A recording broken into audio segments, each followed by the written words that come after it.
کرتے ہیں، ذہن نشین کریں۔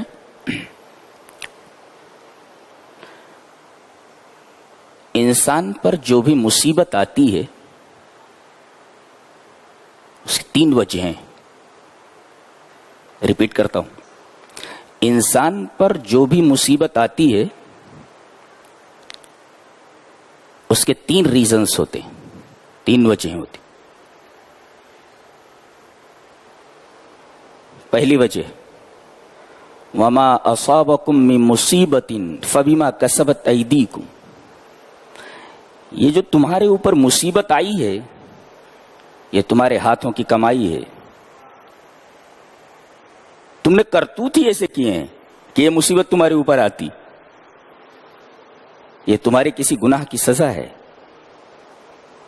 تو ایک مصیبت تو آتی ہے جو کسی گناہ کی سزا ہوتی ہے۔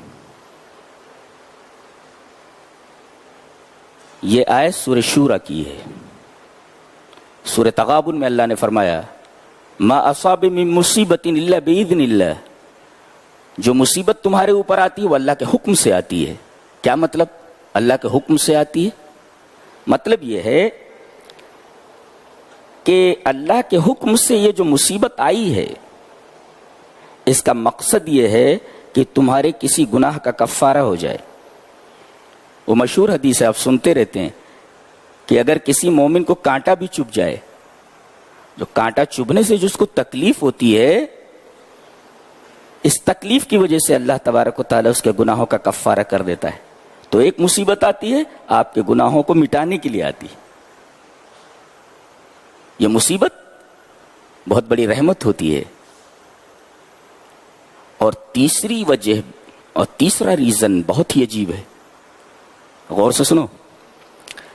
اللہ تبارک و تعالی نے کسی بندے کے لیے کوئی اعلیٰ مرتبہ مقرر کیا ہوتا ہے۔